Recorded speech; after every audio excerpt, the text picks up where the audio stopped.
안녕하세요. 비 오는 날이면 유독 생각나는 따뜻한 이야기를 들고 왔습니다. 세상이 각박해졌다고들 하지만 아직 우리 곁에는 진심 어린 이웃들이 살아가고 있다는 걸 말씀드리고 싶네요. 본격적인 사연 소개에 앞서 영상 아래에 있는 구독과 좋아요 버튼을 한 번씩 꾹 눌러주시면 영상을 만드는 저에게 정말 큰 힘이 됩니다. 그럼 장맛비가 쏟아지던 그날의 이야기 바로 시작하겠습니다. 창밖을 때리는 빗소리가 유난히도 거칠고 사나운 오후였습니다. 하늘에 커다란 구멍이라도 뚫린 듯 쉴 새 없이 쏟아지는 장대비는 낡은 빌라 옥상을 쇠망치로 두들기듯 쿵쿵거렸고 헐거워진 알루미늄 창틀을 미친 듯이 흔들어대고 있었습니다. 습기를 잔뜩 머금은 눅눅한 공기가 집안 구석구석을 파고들어 마치 물에 젖은 솜니부를 덮어쓴 것처럼 온몸이 무겁고 끈적거렸습니다. 저는 거실 한 구석 가죽이 해져서 속살이 드러난 소파 귀퉁이에 힘없이 앉아 있었습니다. 텔레비전 소리는 무음으로 해둔 채 시선은 멍하니 천장 모서리를 향하고 있었습니다. 그곳에는 원치 않는 불청객이 자리 잡고 있었기 때문입니다. 오래되어 누렇게 빛이 바랜 벽지 위로 거무튀튀한 얼룩이 마치 사람 몸에 든 피멍처럼 시시각각 번져가고 있었습니다. 처음 발견했을 때는 그저 손바닥만 했던 얼룩이었습니다. 저게 뭐지? 하고 대수롭지 않게 넘겼던 것이 1시간도 채 되지 않아 밥상만큼 커다랗게 부풀어 오르더니 급기야는 참을 수 없다는 듯 물방울을 토해내기 시작했습니다. 저는 급한 대로 부엌에서 플라스틱 대야를 가져와 그 아래 받쳐두었습니다. 첫 물방울이 대야 바닥을 때리는 소리가 적막한 거실을 갈랐습니다. 그 소리는 마치 제 가슴속 깊은 곳을 찌르는 바늘 같았습니다. 빗물은 점점 속도를 더해 떨어졌습니다. 대야에 물이 차오르는 소리가 점점 명징해질수록 제 마음속 불안감도 걷잡을 수 없이 차올랐습니다. 올해로 제 나이 63. 평생을 의지했던 남편을 먼저 떠나보내고 이 낡고 오래된 빌라에서 홀로 지낸 지도 벌써 5년이라는 시간이 흘렀습니다. 남들은 요즘 60대면 청춘이라 하고 인생 2막을 시작할 황금기라며 치켜세우지만 막상 혼자 된 여자의 삶이라는 게 그리 녹록지가 않았습니다. 무엇보다 서러운 것은 집에 전구가 나가거나 하수구가 막히는 아주 사소한 고장이 날 때마다 느껴지는 저의 철저한 무력감이었습니다. 남편이 살아있을 때는 공구함을 들고 뚝딱거리며 금세 고쳐주던 일들이 이제는 세상에서 제일 어렵고 무서운 숙제가 되어 제 어깨를 짓누르곤 했습니다.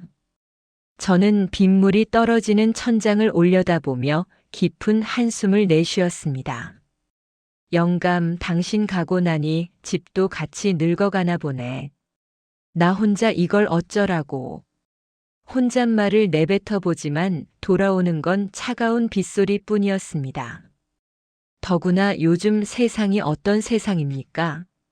뉴스를 틀면 독거노인을 노리는 보이스피싱이나 사기꾼들의 이야기가 하루가 멀다 하고 쏟아져 나오지 않습니까? 얼마 전 반상회에서 들었던 옆집 영숙이 엄마의 하소연이 귓가에 맴돌았습니다. 아유, 말도 마세요.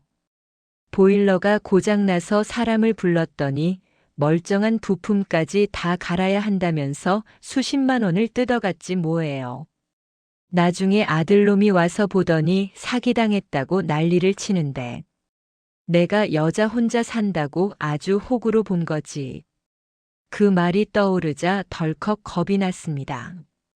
여자가, 그것도 나이 든 여자가 혼자 산다는 걸 알면 얕잡아 보고 덤튀기를 씌우는 일이 비일비재하다는 그 현실이 떨어지는 빗물보다 더 차갑게 느껴졌습니다. 하지만 마냥 앉아 있을 수만은 없었습니다. 천장에서 떨어지는 물줄기는 멈출 기미가 보이지 않았고 눅눅한 곰팡이 냄새가 거실을 잠식해 들어오고 있었기 때문입니다. 이러다간 천장이 무너져 내릴지도 모른다는 공포감이 엄습했습니다. 저는 떨리는 손으로 전화기를 집어들었습니다.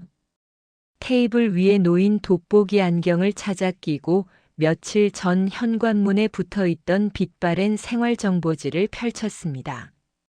설비, 누수, 수리라고 적힌 업체들의 전화번호가 깨알같이 박혀 있었습니다. 저는 마른 침을 꿀꺽 삼키며 첫 번째 번호를 눌렀습니다. 신호음이 가는 동안 저는 입술을 꽉 깨물며 다짐했습니다. 절대 만만하게 보이지 말아야지. 목소리에 힘을 딱 주고 집에 건장한 아들이라도 있는 것처럼 연기를 해야지. 하지만 그런 저의 비장한 각오가 무색하게도 전화기 너머의 반응은 차갑기 그지없었습니다. 여보세요. 수화기 너머 남자의 목소리는 귀찮음이 잔뜩 묻어 있었습니다. 저는 목소리를 가다듬으며 말했습니다. 저기요. 여기 원미동 빌라인데요. 천장에서 물이 새서 그러는데 견적이 얼마나 나올까요? 제 말이 끝나기도 전에 남자는 퉁명스럽게 대꾸했습니다. 지금 비 와서 당장은 작업 못하고요. 비 그치면 다시 연락 주세요. 아니, 그래도 물이 계속 떨어지는데. 전화는 매정하게 끊겼습니다. 허망했습니다. 비가 와서 안 된다는 건 알겠지만 그렇게 쌀쌀맞게 끊을 것까지는 없지 않은가 싶은 서러움이 밀려왔습니다. 저는 떨리는 손가락으로 두 번째 번호를 눌렀습니다. 이번에는 좀 더 사정을 해볼 요량이었습니다. 하지만 두 번째 통화 역시 저에게 상처만 남겼습니다. 아이고 어머니. 오늘 같은 날은 출장비가 배로 붙어요. 위험수당도 있어야 하고. 그래도 하시겠어요? 기본 10만 원부터 시작하는데 부품비는 별도고요. 수화기 너머 남자의 목소리에는 저를 귀찮은 노인네 취급하는 기색이 역력했습니다. 마치 할 테면 하고 말 테면 말라는 식의 배부른 흥정이었습니다. 아니면 늙고 힘없는 여자의 다급함 따위는 그들의 계산기 두드리는 소리에 묻혀버린 걸까요? 저는 기가 막혀서 말문이 막혔습니다. 아니, 무슨 기본이 10만 원이나 해요? 와서 보기만 하는데. 그러시면 다른 곳에 연락해 보세요. 지금 바빠서 끊겠습니다. 또다시 전화가 끊겼습니다. 저는 점점 위축되어 가는 제 자신을 발견했습니다. 돈 몇 푼에 벌벌 떠는 내 모습이 처량하고 남편 없이 이런 일을 겪어야 하는 현실이 서러워 눈물이 핑 돌았습니다. 대야에 떨어지는 빗물 소리는 점점 더 커져만 가는데 제 마음속 불안감은 댐이 무너지듯 범람하고 있었습니다. 이러다 천장이 내려앉으면 어쩌지? 물이 전기 배선으로 흘러들어 불이라도 나면 어쩌지? 오만 가지 걱정이 머릿속을 헤집어 놓을 때쯤 저는 생활정보지 맨 구석에 아주 작게 박힌 광고 하나를 발견했습니다. 성실 설비. 24시간 출장 가능. 정직하게 모십니다. 화려한 문구도 굵은 글씨체도 아닌 그저 투박한 명조체로 적힌 그 상호가 왠지 모르게 눈에 밟혔습니다. 성실이라는 단어가 주는 묘한 믿음 때문이었을까요? 아니면 더 이상 물러설 곳이 없다는 절박함 때문이었을까요? 저는 지푸라기라도 잡는 심정으로 그 번호를 눌렀습니다. 신호음이 길게 이어졌습니다. 이번에도 안 받으면 어쩌나 또 면박이나 당하면 어쩌나 싶어 전화기를 내려놓으려던 찰나였습니다. 덜그럭거리는 소음과 함께 굵직한 남자의 목소리가 들려왔습니다. 네. 성실 설비입니다. 주변이 시끄러운지 남자의 목소리는 다소 컸지만 앞선 사람들과 달리 짜증 섞인 기색은 없었습니다. 오히려 빗소리를 뚫고 들려오는 그 목소리에는 묘한 활기가 느껴졌습니다. 저는 침을 꿀꺽 삼키고 최대한 침착하게 상황을 설명했습니다. 여기 원미동 32통 빌라인데요. 천장에서 물이 새서요. 다른 데서는 비 온다고 다 안 된다는데 혹시 와주실 수 있나요? 잠시 침묵이 흘렀습니다. 저는 그 짧은 침묵이 영겁의 시간처럼 느껴졌습니다. 제발 와준다고 해라. 속으로 얼마나 빌었는지 모릅니다. 이윽고 수화기 너머에서 들려온 대답은 투박하지만 듬직했습니다. 물이 많이 셉니까? 그럼 가야죠. 집이 물바다 되면 안 되니까요. 제가 지금 다른 현장에 있어서 1시간 정도 걸릴 것 같은데 괜찮으시겠습니까? 된다는 말에 안도감이 밀려와 다리에 힘이 풀릴 뻔했습니다. 저는 수화기를 두 손으로 꼭 쥐며 대답했습니다. 네, 괜찮아요. 기다릴 수 있어요. 꼭 좀 와주세요. 전화를 끊고 나서야 저는 비로소 깊은 숨을 내쉴 수 있었습니다. 하지만 안도감도 잠시, 다시금 의심과 불안이 스멀스멀 피어올랐습니다. 목소리를 들어보니 꽤 거칠어 보이는데 혹시나 험악한 사람이 오면 어쩌지? 와서 터무니없는 가격을 부르면 내가 감당할 수 있을까? 제 통장 잔고가 머릿속을 스쳐 지나갔습니다. 남편이 남겨준 얼마 안 되는 보험금과 쥐꼬리만. 한 국민연금으로 근근히 살아가는 형편에 큰 공사비가 나가면 큰일이었습니다. 저는 부엌으로 가서 냉수를 한 잔 들이켰습니다. 차가운 물이 식도를 타고 넘어가며 타들어가는 속을 잠시나마 식혀주었습니다. 그리고는 욕실 거울 앞에 서서 제 얼굴을 들여다보았습니다. 자글자글한 주름, 희끗희끗한 머리카락, 걱정이 가득 서린 눈동자. 누가 봐도 세상 물정 모르는 속이기 딱 좋은 할머니의 모습이었습니다. 저는 거울 속의 저를 향해 짐짓 매서운 표정을 지어 보였습니다. 눈을 부릅뜨고 입술을 굳게 다물어 보았습니다. 정신 똑바로 차리자. 김말순. 스스로에게 최면을 걸 듯 중얼거렸습니다. 어수룩하게 보이면 안 돼. 여차하면 소리를 지를 준비도 하고 있어야 해. 경찰 부른다고 소리칠 배짱은 있어야지. 저는 옷매무새를 가다듬고 괜히 거실 한편에 놓인 남편의 영정 사진을 한 번 쓱 닦았습니다. 액자 속 남편은 무심하게 웃고 있었습니다. 여보, 나 좀 지켜줘요. 나 혼자서도 잘할 수 있게 힘 좀 줘요. 당신 없으니까 별게 다 서럽고 무섭네. 사진 속 남편은 아무런 대답 없이 그저 엷은 미소만 짓고 있었습니다.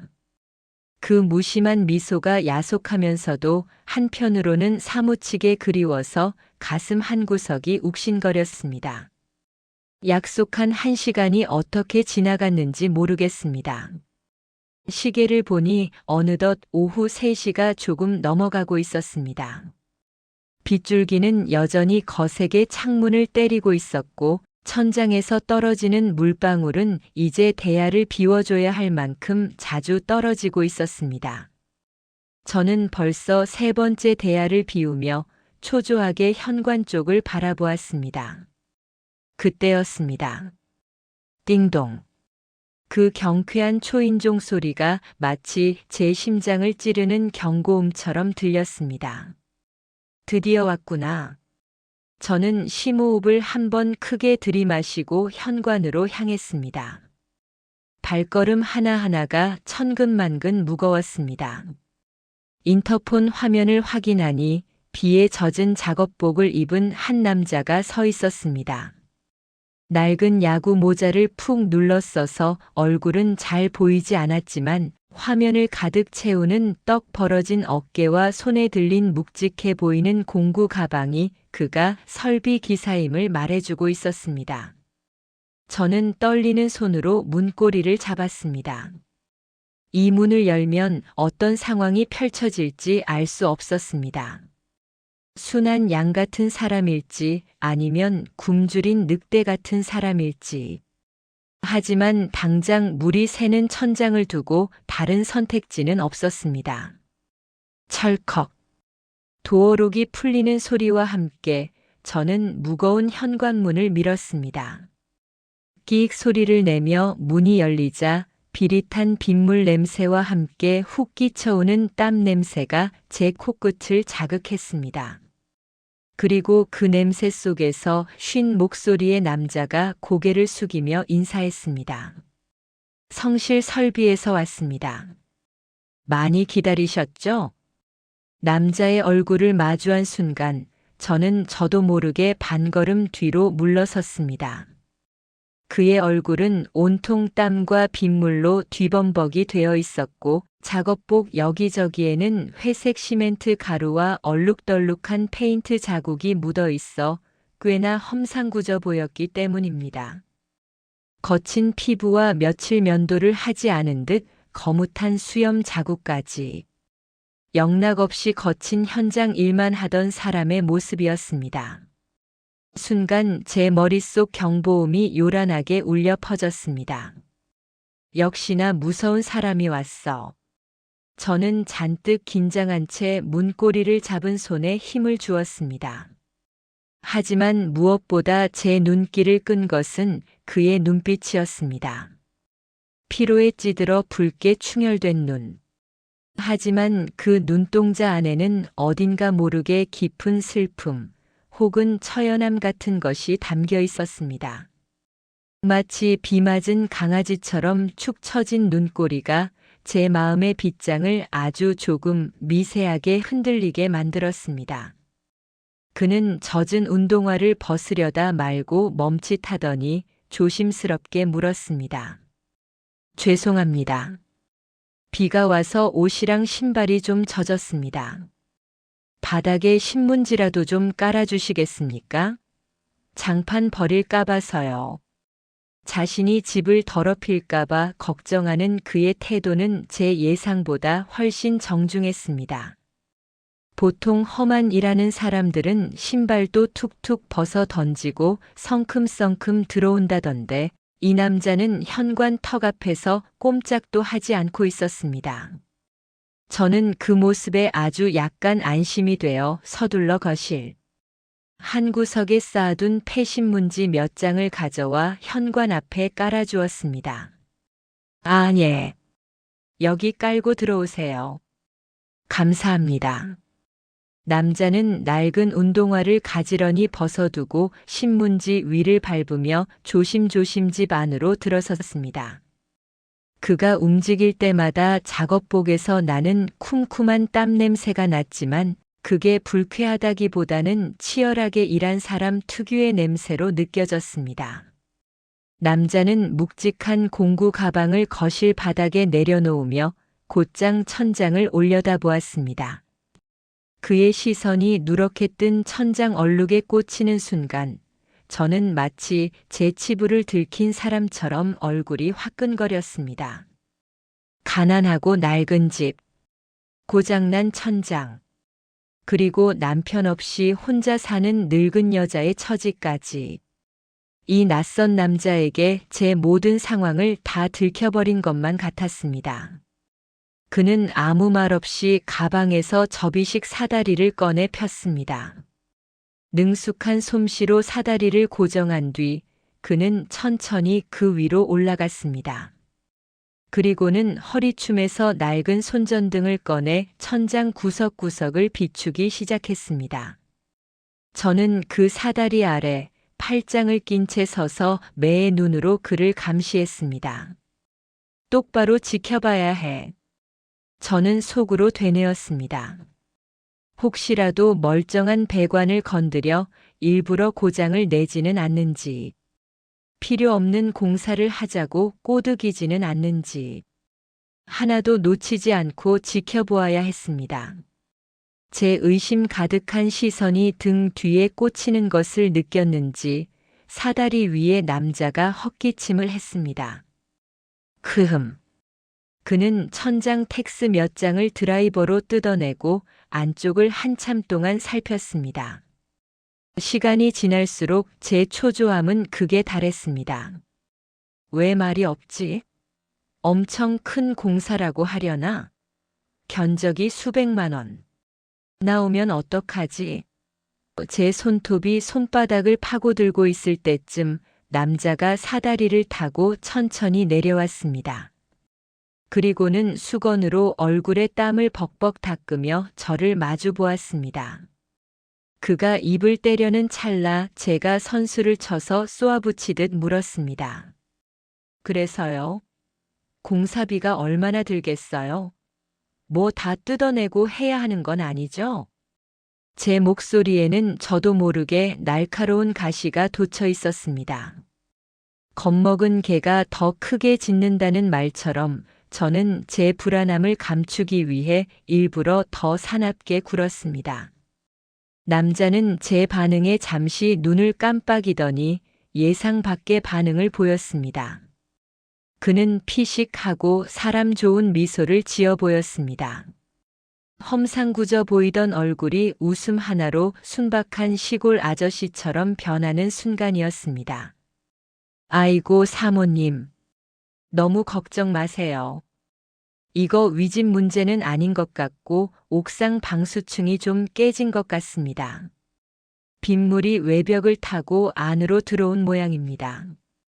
그의 목소리는 차분하고 담담했습니다.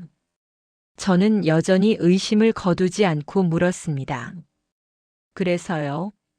옥상 다 뜯어 고쳐야 한다는 거예요? 나 돈 없어요. 비싸게 부르면 못해요. 제 말에 남자는 손을 내저으며 말했습니다. 아닙니다.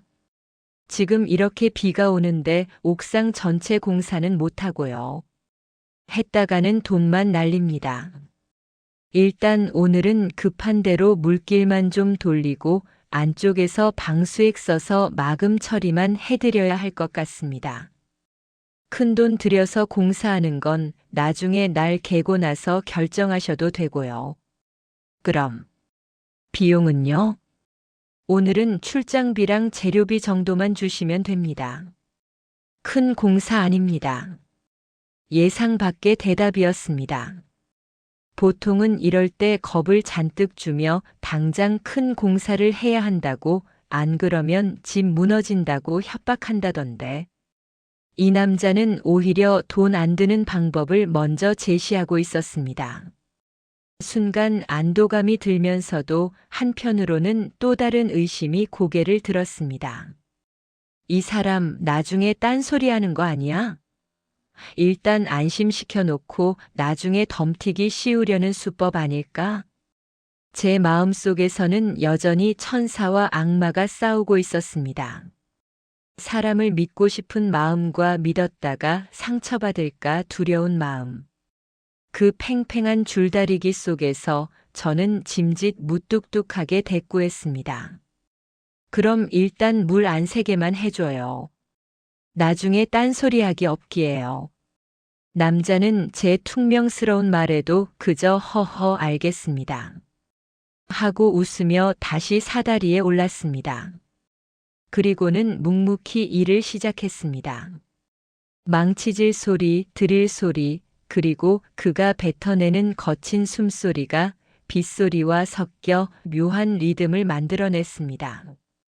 저는 거실 한 구석에 쭈그리고 앉아 말없이 일하는 그의 등짝을 바라보았습니다. 땀에 젖어 등에 찰싹 달라붙은 낡은 티셔츠. 그 위로 붉어진 척추뼈. 굳은 살이 훈장처럼 박인 투박한 손. 문득 그 뒷모습이 오래전 세상을 떠난 제 남편의 젊은 시절 등짝과 닮았다는 생각이 들었습니다.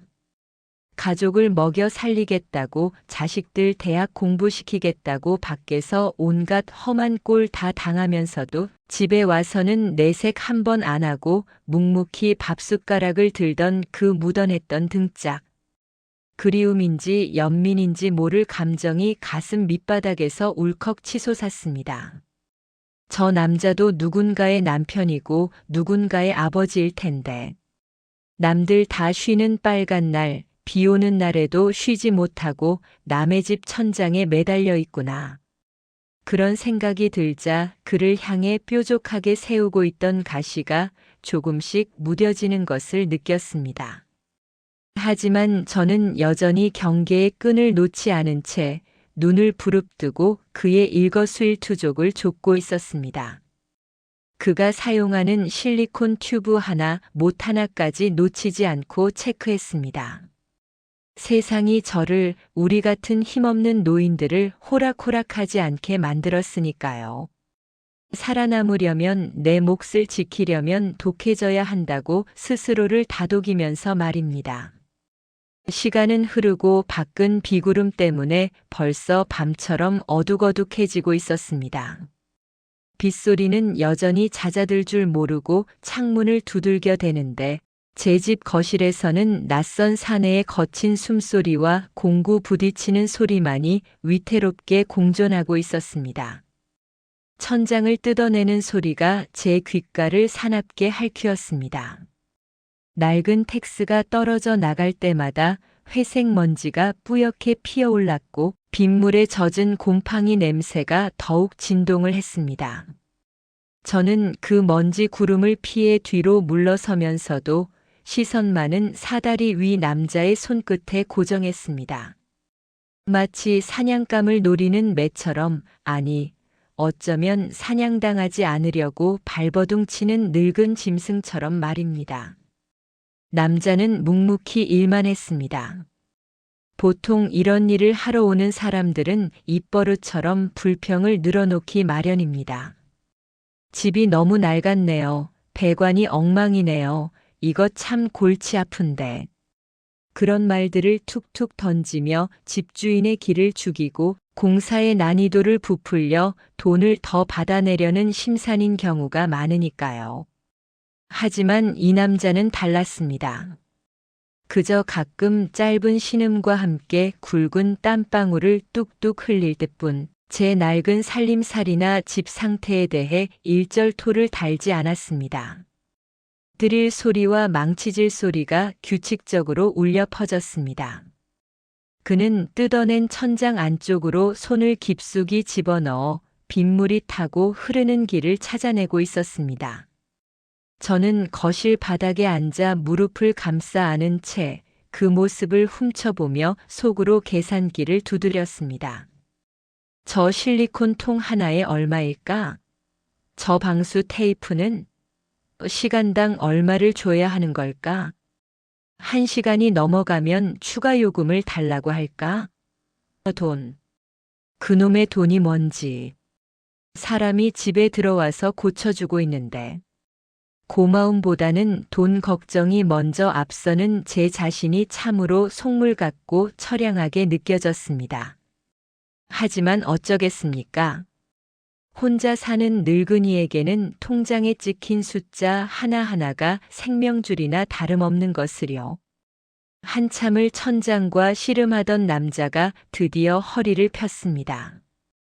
그는 목에 두른 수건으로 이마에 땀을 훔치며 사다리 위에서 저를 내려다보았습니다.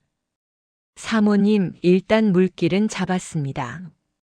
옥상 쪽에 균열이 좀 심해서 빗물이 들이쳤던 모양인데 안쪽에서 방수폼으로 틈새는 다 메꿨고요. 빗물 바지판 하나 덧대놨으니 이제 웬만한 비에는 끄떡없을 겁니다.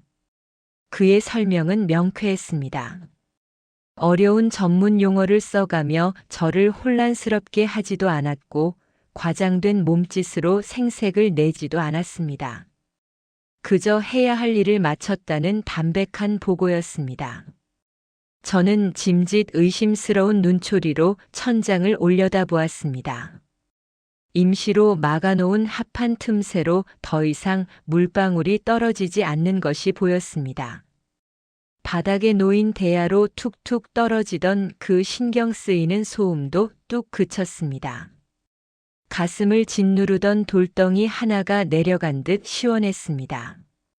하지만 제 입에서는 고맙다는 말 대신 퉁명스러운 확인이 먼저 튀어나왔습니다. 정말 안 새는 거 맞아요? 나중에 또 세면 어떡해요? 그때는 돈 안 받고 다시 해주는 거죠? 제 뾰족한 말에도 남자는 그저 허허하고 털털한 웃음을 터뜨릴 뿐이었습니다. 그럼요. 제가 한 일인데 끝까지 책임져야죠. 혹시라도 물 한 방울이라도 비치면 자다가도 뛰어올 테니까 걱정 붙들어 매십시오.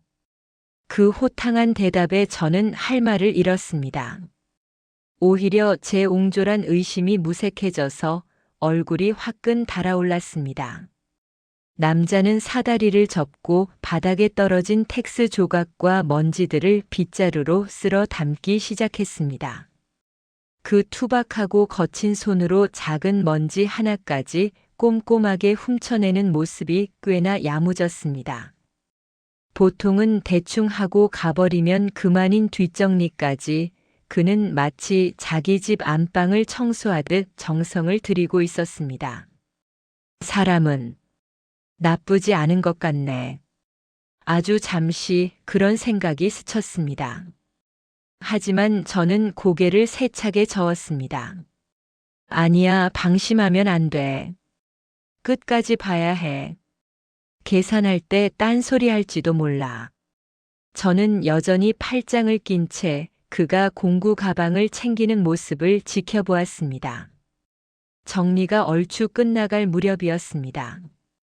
가방을 챙겨 일어나던 남자의 시선이 문득 부엌 쪽으로 향했습니다. 정확히는 싱크대 하부장을 바라보고 있었습니다. 순간 제 가슴이 덜컥 내려앉았습니다. 왜 저러지? 또 뭘 꼬투리 잡으려고? 제 싱크대는 이 집만큼이나 나이를 먹어 문짝이 비스듬히 기울어져 있고 걸핏하면 경첩이 빠져 덜렁거리는 상태였습니다. 남에게 보이기 부끄러운 제 살림의 민낯이었습니다. 남자가 싱크대 쪽으로 성큼성큼 다가갔습니다. 저는 반사적으로 앞을 막아서며 날카롭게 소리쳤습니다. 아니, 거긴 왜요? 천장 다 고쳤으면 됐어요. 그쪽은 문제 없어요.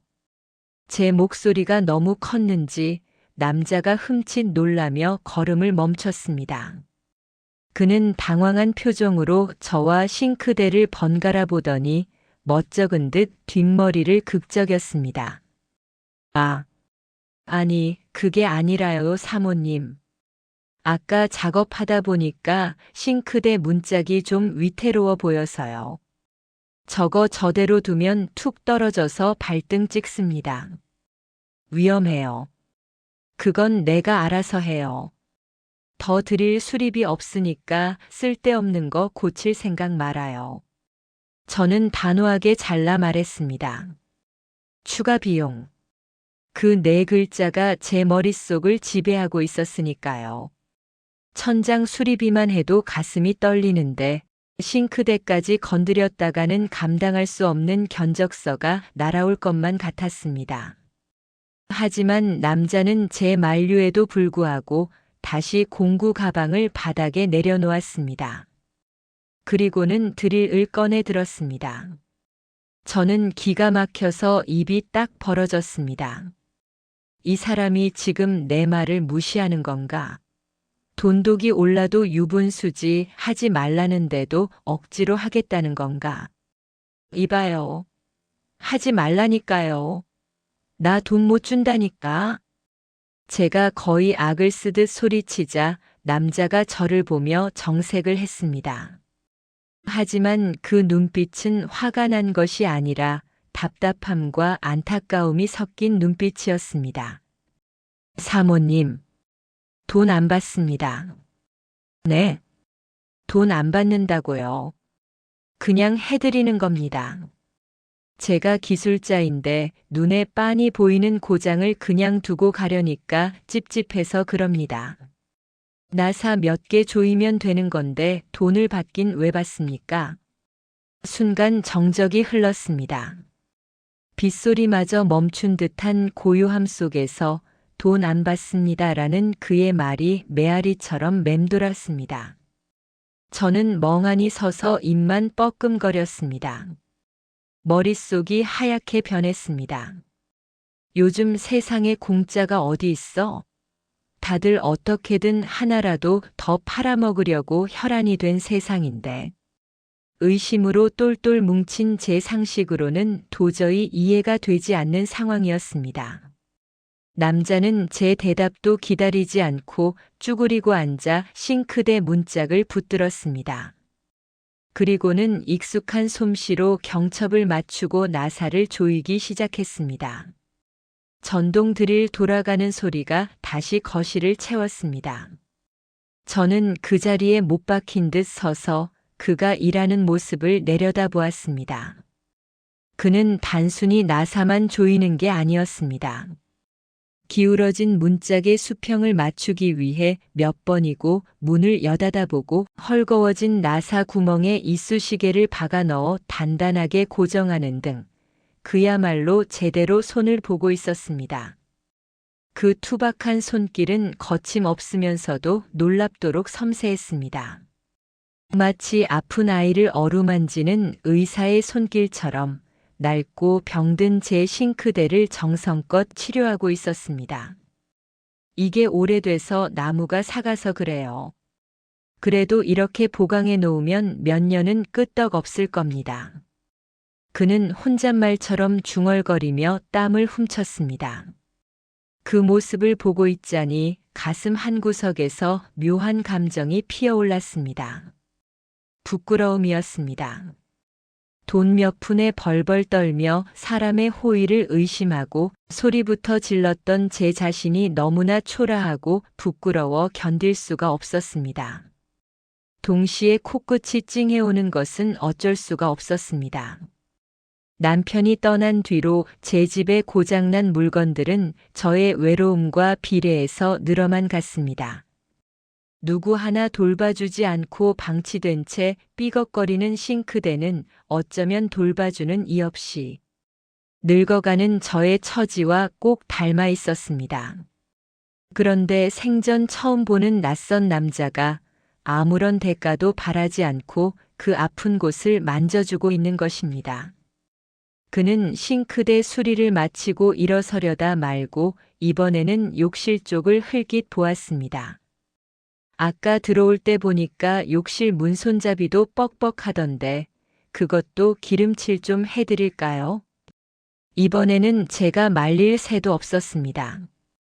그는 공구함에서 윤활제 스프레이를 꺼내 들고 욕실로 향했습니다. 경쾌한 스프레이 소리와 함께 끼익거리던 욕실 문 손잡이가 거짓말처럼 부드럽게 돌아가기 시작했습니다. 그는 내친 김에 현관문 도어 클로저의 나사까지 조여주었습니다. 현관문이 닫힐 때마다 쾅 하고 울리던 소음이 사라지고 철컥하고 부드럽게 닫히는 소리가 났습니다. 이제 됐네요. 집이 좀 조용해지겠습니다. 그는 만족스러운 듯 씩 웃으며 허리에 땀을 닦았습니다.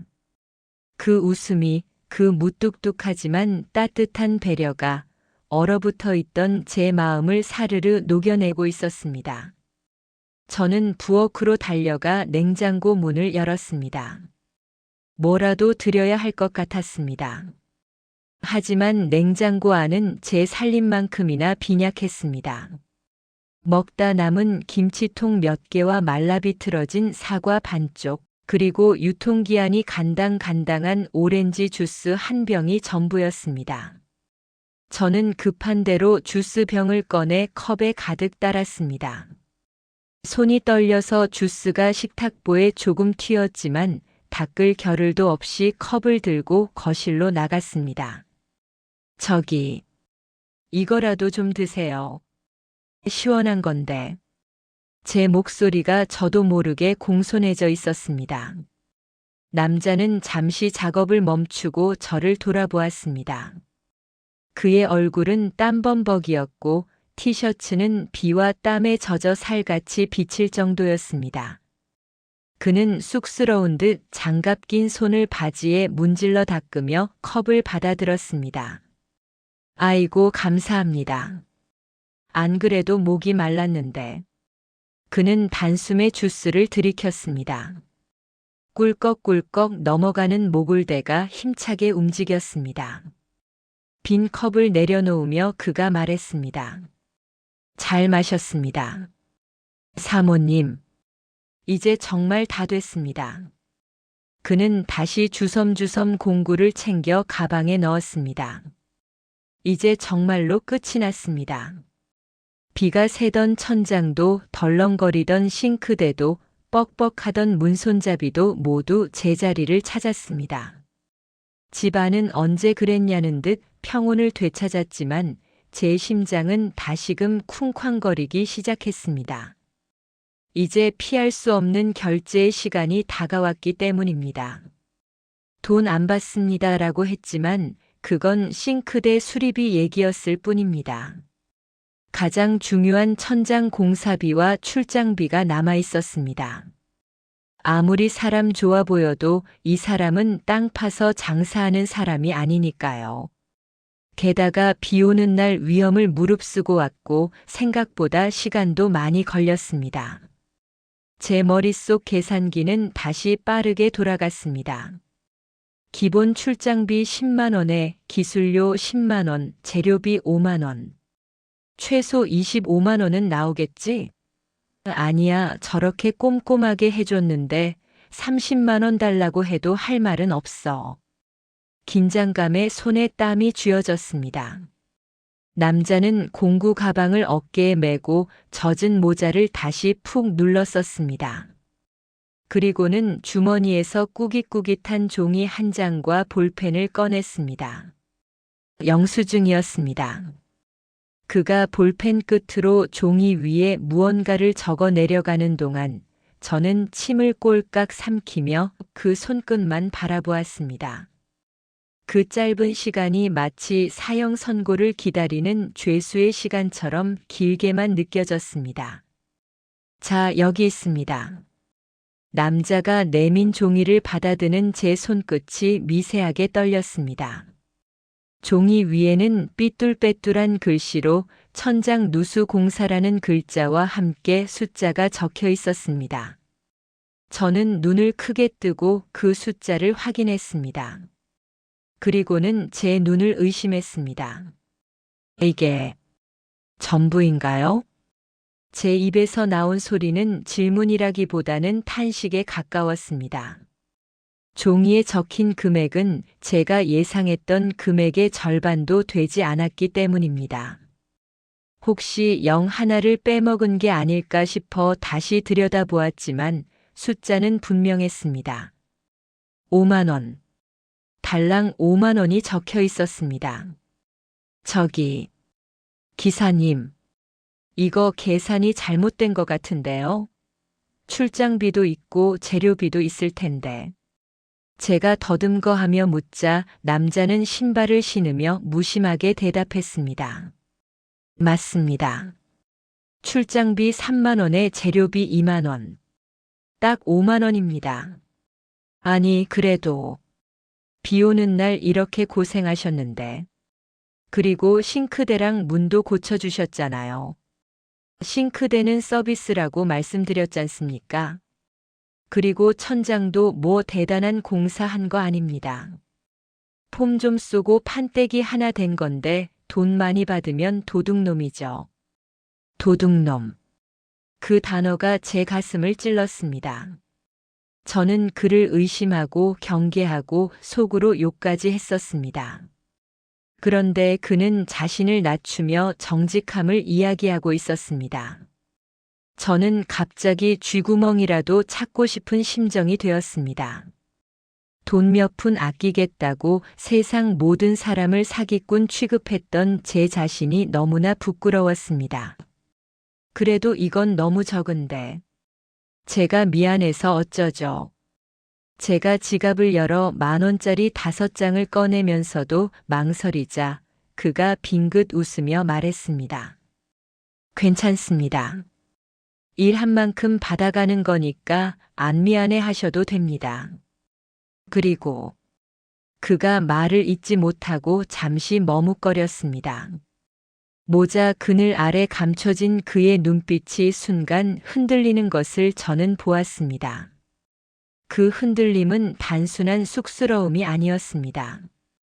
어딘가 모르게 깊고 짙은 물기 어린 슬픔 같은 것이 그 찰나의 침묵 속에 배어 있었습니다. 그리고 제가 되묻자 그는 고개를 저으며 억지 미소를 지어 보였습니다. 아닙니다. 그냥 저희 어머니 생각이 나서요. 어머니도 혼자 계시거든요. 그의 목소리가 빗소리에 묻혀 희미하게 떨렸습니다. 그는 서둘러 현관문을 열었습니다. 그럼 안녕히 계십시오. 비 많이 오는데 문단속 잘하시고요. 그는 도망치듯 빗속으로 걸어 나갔습니다. 저는 열린 문틈으로 그가 낡은 트럭에 올라타는 모습을 지켜보았습니다. 시동을 거는 소리가 유난히 힘겹게 들렸습니다. 트럭은 빗길을 뚫고 천천히 골목길을 빠져나갔고 저는 그 붉은 미등이 시야에서 사라질 때까지 현관문을 닫지 못했습니다. 손에 들린 50,000원짜리 영수증이 마치 그의 진심처럼 무겁게 느껴졌습니다. 비는 여전히 억수같이 쏟아지고 있었지만 제 집 천장에서는 더 이상 물이 새지 않았습니다. 하지만 제 마음 한구석에서는 알 수 없는 빗줄기가 새어 들어오고 있었습니다. 그 남자의 슬픈 눈빛, 그리고 마지막에 삼켰던 말.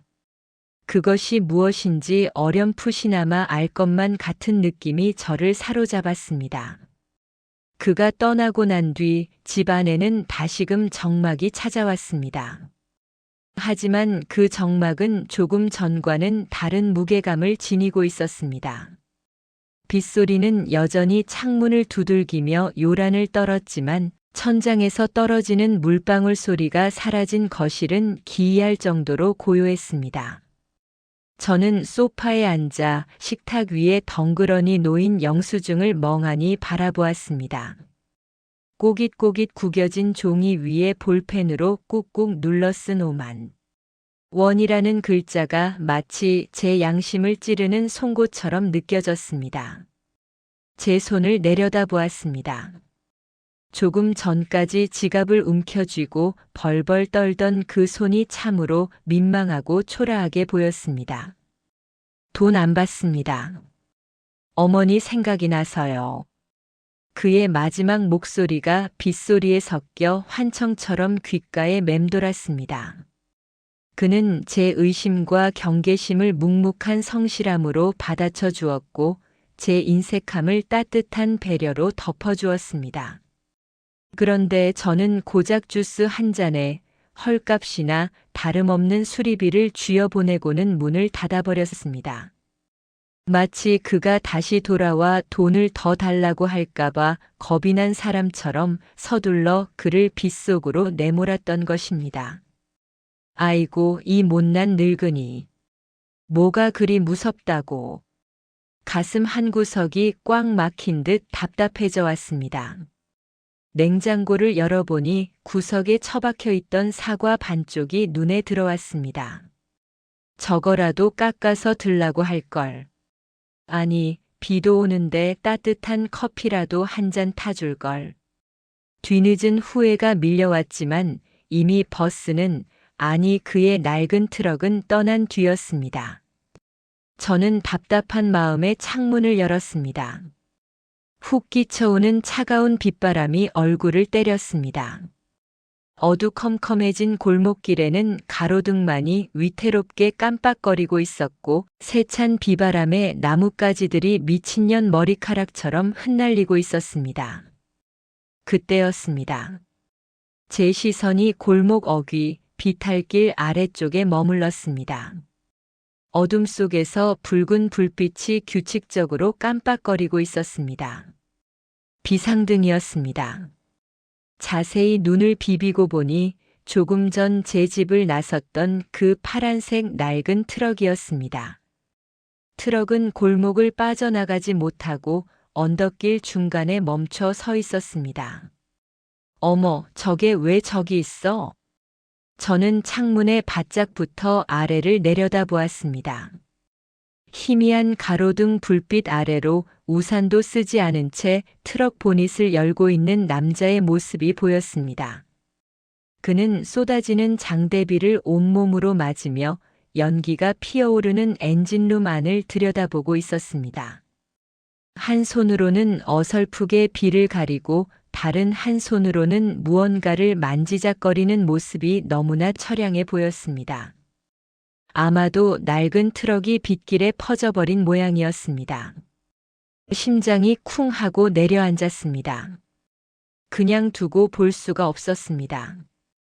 이 비를 맞으며 저러고 있다가는 사람 잡겠다 싶었습니다. 저는 생각할 겨를도 없이 현관으로 달려갔습니다. 신발장에 꽂혀 있던 커다란 장우산을 집어들고 슬리퍼를 꿰은 채 허둥지둥 계단을 뛰어내려갔습니다. 무릎 관절이 시큰거렸지만 지금은 내 무릎보다 저 빗속에 서 있는 그 사람이 더 걱정이었습니다.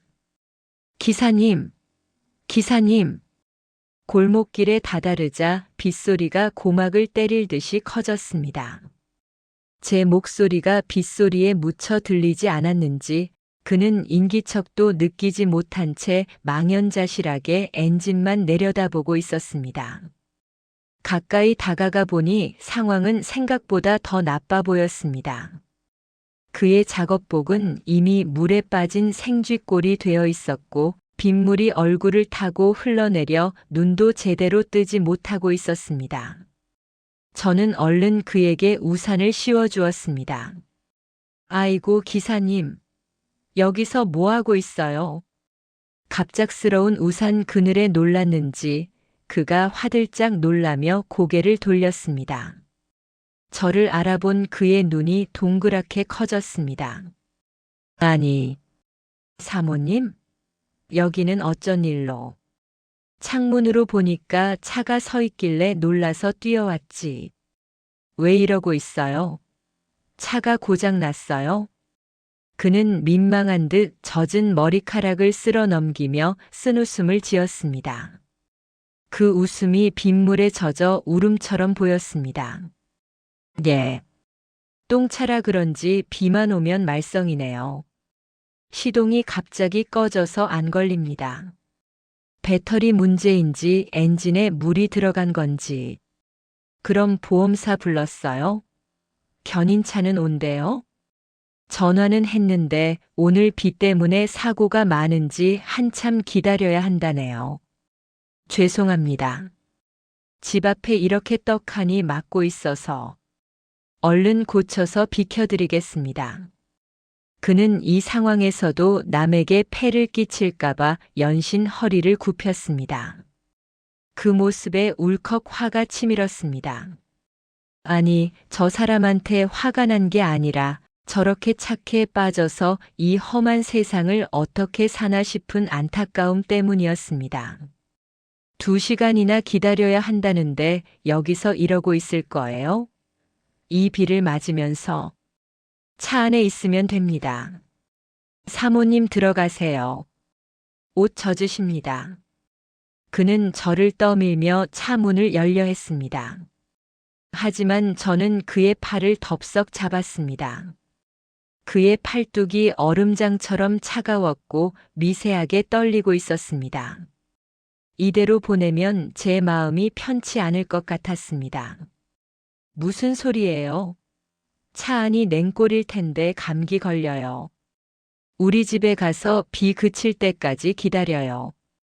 견인차 오면 그때 나가면 되잖아요. 아닙니다. 옷도 다 젖었고 냄새나서 안 됩니다. 폐 끼치기 싫습니다. 아유 진짜. 내가 늙은이라고 무시하는 거예요? 시키는 대로 해요. 젊은 사람이 고집은. 저는 억지로 우산을 그의 손에 쥐어주고 그의 등을 떠밀었습니다. 제 기세에 눌렸는지 아니면 그도 견디기 힘들었는지 못 이기는 척 발걸음을 떼었습니다. 우리는 우산 하나를 나눠 쓰고 다시 빌라 계단을 올랐습니다. 그의 어깨가 제 어깨에 닿을 때마다 빗물의 차가운 기운이 전해져 왔지만 이상하게도 마음만은 훈훈해지는 것을 느꼈습니다. 다시 들어온 집 안은 여전히 썰렁했지만 그래도 밖보다는 온기가 돌았습니다. 저는 그를 욕실로 밀어넣으며 수건 2장을 건넸습니다. 일단 물기부터 닦아요. 젖은 옷은 대충 짜서 저기 빨래통에 넣고 이거라도 입고 있어요. 저는 장롱 깊숙한 곳에서 남편이 생전에 즐겨 입던 회색 트레이닝복 바지와 셔츠를 꺼내 주었습니다. 체격이 비슷해서 얼추 맞을 것 같았습니다. 남편 옷을 다른 남자에게 입힌다는 게 잠시 망설여지기도 했지만 지금은 산 사람을 살리는 게 먼저였습니다. 그가 욕실에서 씻는 동안 저는 부엌으로 향했습니다. 마음이 바빴습니다. 냉장고를 다시 열어 제꼈습니다. 아까는 보이지 않던 식재료들이 눈에 들어오기 시작했습니다. 김치 냉장고 구석에 넣어둔 찌개용 돼지고기 한 덩이, 며칠 전 사둔 애호박, 두부 반모, 그리고 양파. 이 정도면 된장찌개 하나는 끓일 수 있을 것 같았습니다. 찌개가 끓는 소리가 들리자 집안에 비로소 사람 사는 온기가 도는 것 같았습니다. 구수한 된장 냄새가 거실로 퍼져나가며 눅눅했던 곰팡이 냄새를 밀어냈습니다. 달걀 3개를 꺼내 프라이팬에 둘렀습니다. 지글지글 기름 튀는 소리가 빗소리를 덮었습니다. 남편이 살아있을 때 비 오는 날이면 꼭 찾던 메뉴였습니다. 된장찌개에 계란 프라이 그리고 하얀 쌀밥. 별것 없는 밥상이지만 춥고 배고플 때는 이만한 보약이 없었습니다. 욕실 문이 열리고 그가 나왔습니다. 남편의 옷을 입은 그의 모습이 낯설면서도 묘하게 익숙했습니다. 소매가 조금 짧아 손목이 드러났지만 품은 넉넉하게 잘 맞았습니다. 그는 젖은 머리를 수건으로 털며 부엌 쪽을 바라보았습니다. 된장찌개 냄새를 맡았는지 그의 코가 벌름거렸습니다. 사모님, 이거 무슨 냄새입니까? 그냥 물이나 한 잔 주시면 되는데. 잔소리 말고 저기 식탁에 앉아요. 밥 다 됐으니까. 일하고 나면 배고픈 법인데 아까 주스 한 잔 먹고 어떻게 버텨요? 저는 그를 억지로 식탁 의자에 앉히고 밥상을 차리기 시작했습니다. 김이 모락모락 나는 흰 쌀밥을 고봉으로 퍼담고 뚝배기째로 끓고 있는 된장찌개를 가운데 놓았습니다. 잘 익은 배추김치와 멸치볶음 그리고 반숙으로 익힌 계란 프라이까지. 조촐하지만 정성을 꾹꾹 눌러 담은 한 상이었습니다. 드세요. 차린 건 없지만 따뜻할 때 먹어야지. 그는 밥상을 앞에 두고 잠시 말을 잇지 못했습니다. 그의 시선이 하얀 쌀밥과 보글거리는 찌개 사이를 오갔습니다. 그의 목 울대가 크게 움직이는 것이 보였습니다. 아마도 시장기가 돌았을 것입니다. 하루 종일 비 맞으며 일하느라 허기가 졌을 테니까요. 잘 먹겠습니다. 그는 젓가락을 들고 조심스럽게 인사를 했습니다. 그리고는 찌개 국물을 한 숟가락 떠서 입으로 가져갔습니다. 뜨거운 국물이 목을 타고 넘어가자 그의 얼굴에 화색이 도는 듯 했습니다. 이어서 밥을 한 숟가락 크게 떠서 입안 가득 넣고 김치를 찢어 올렸습니다. 우물우물. 그가 밥을 씹는 소리가 적막한 집 안을 채웠습니다. 저는 맞은편에 앉아 물끄러미 그를 바라보았습니다. 허겁지겁 하지만 아주 맛있게 먹는 그의 모습을 보니 제 배가 부른 것 같았습니다. 자식이 밥 먹는 걸 바라보는 어미의 마음이 이런 걸까요? 아니면 고단한 하루를 마친 남편의 저녁상을 챙겨주던 아내의 마음이 되살아난 걸까요? 천천히 먹어요. 채알라. 밥 더 있으니까 모자라면 말해요. 제 말에 그가 고개를 끄덕이며 계란 프라이를 집어들었습니다. 그런데 그때였습니다. 열심히 숟가락질을 하던 그의 손이 갑자기 공중에서 멈췄습니다. 입안 가득 밥을 물고 오물거리던 그의 입도 멈췄습니다. 고개를 푹 숙인 그의 어깨가 미세하게 들썩거리기 시작했습니다. 기사님, 왜 그래요? 돌이라도 씹었어요? 제가 놀라서 묻자 그가 고개를 저었습니다. 하지만 어깨의 떨림은 멈추지 않았고 점점 더 격해졌습니다. 그는 숟가락을 식탁 위에 내려놓더니 두 손으로 얼굴을 감싸 쥐었습니다. 새어나오는 울음소리였습니다. 저는 당황해서 어쩔 줄을 몰랐습니다. 건장한 남자가 그것도 밥을 먹다 말고 갑자기 아이처럼 울음을 터뜨리는 상황이 믿기지 않았습니다. 하지만 그 울음소리는 너무나 서럽고 깊어서 차마 그만두라고 말할 수가 없었습니다. 그의 손가락 사이로 굵은 눈물방울이 뚝뚝 떨어져 식탁볼을 적셨습니다. 죄송합니다. 죄송합니다, 사모님. 그는 울음 섞인 목소리로 계속 죄송하다는 말만 반복했습니다. 저는 자리에서 일어나 조용히 그의 옆으로 다가갔습니다. 그리고 망설이다가 그의 떨리는 등을 조심스럽게 토닥여 주었습니다. 딱딱하게 굳어있던 그의 등 근육이 제 손길에 닿자 파르르 떨렸습니다. 괜찮아요. 울고 싶으면 울어요. 사내대장부라고 뭐 눈물 없나. 힘들면 우는 거지. 제 위로가 둑을 무너뜨린 걸까요? 그는 억눌러 왔던 감정을 토해내듯 펑펑 울기 시작했습니다. 밥상 앞에서 낯선 할머니 앞에서 40대 가장이 쏟아내는 그 뜨거운 눈물은 그동안 그가 짊어지고 있었던 삶의 무게를 짐작하게 했습니다. 한참을 그렇게 쏟아내던 그가 붉어진 눈으로 고개를 들었습니다. 그리고는 쉰 목소리로 입을 열었습니다. 너무 따뜻해서요. 밥이 너무 따뜻해서. 밥이 따뜻해서 운다고. 예. 남이 차려준 따뜻한 밥을 먹어본 지가 언젠지 기억도 안 납니다. 맨날 편의점 김밥이나 빵 쪼가리로 때웠는데 된장찌개 맛이 꼭 돌아가신 어머니가 해주신 맛이랑 똑같아서. 그는 다시 울먹였습니다. 저는 가슴이 찡해져서 코를 훌쩍였습니다. 이 사람은 도대체 어떤 사연을 품고 있길래 된장찌개 한 그릇에 이토록 무너져 내리는 걸까요? 무슨 일이 있었던 거예요? 아까 보니까 표정이 영 안 좋던데. 나한테 말해봐요. 임금님 귀는 당나귀 귀라고 털어놓으면 속이라도 시원하지.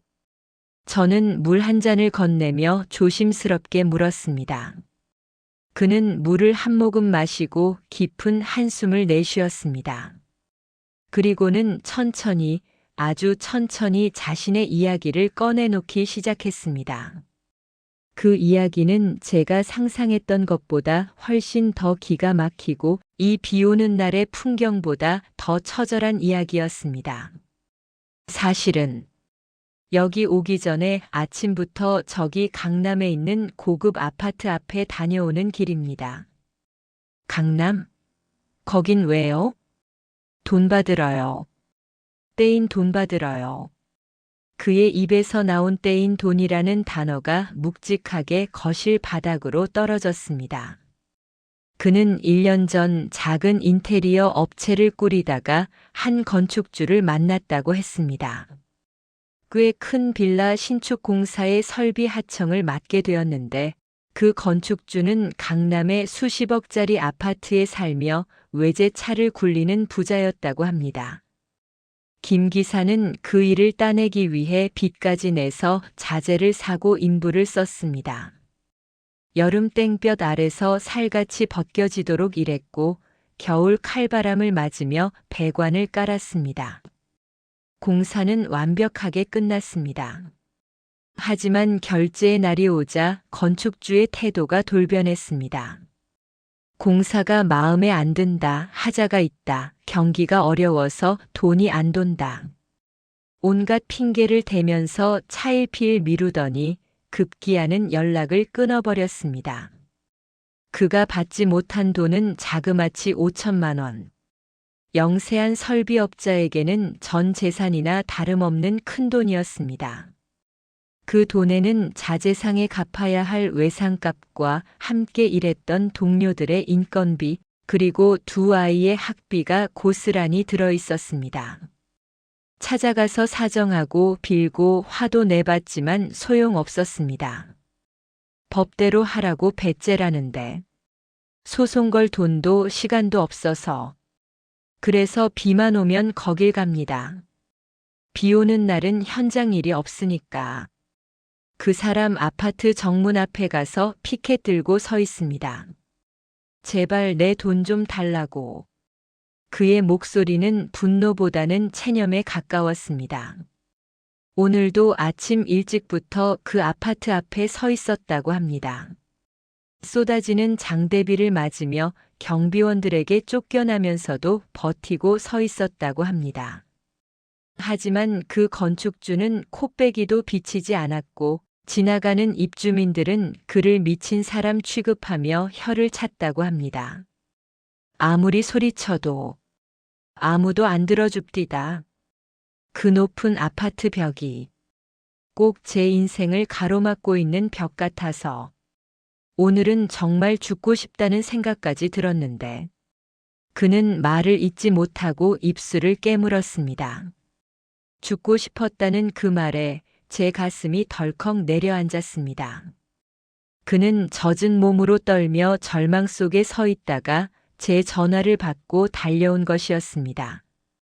죽고 싶은 마음을 누르고 살아야겠기에 처자식을 먹여 살려야겠기에 그 낡은 트럭을 몰고 이곳 원미동까지 달려와 천장을 고치고 싱크대를 조였던 것입니다.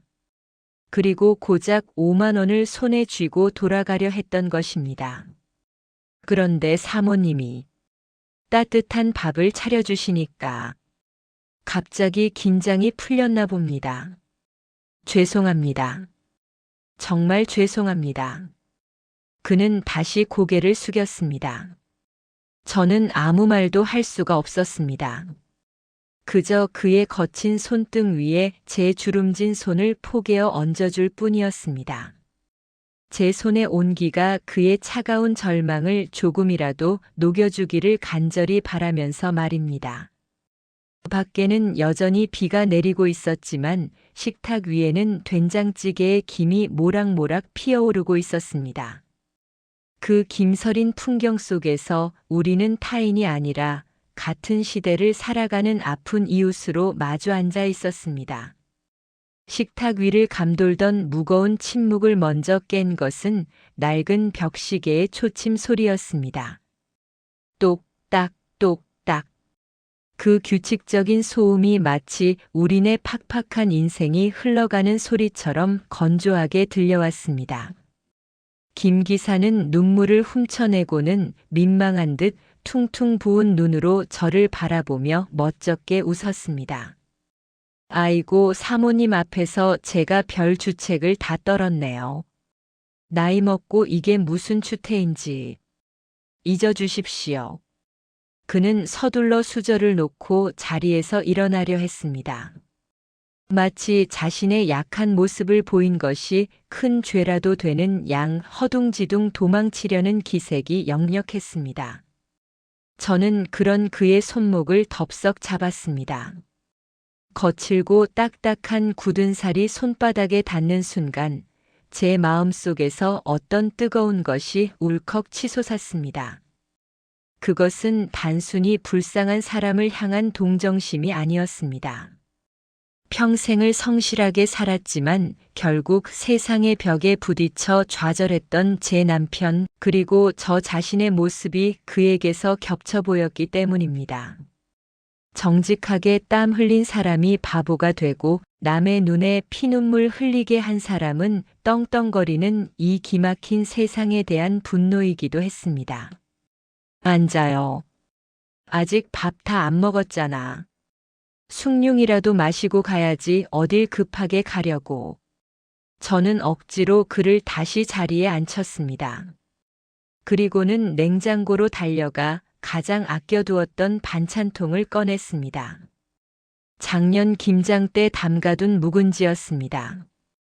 땅속 독에 묻어두었다가 아들이 오면 주려고 꽁꽁 싸매두었던 것인데 지금은 아들보다 이 사람 입에 넣어주고 싶었습니다.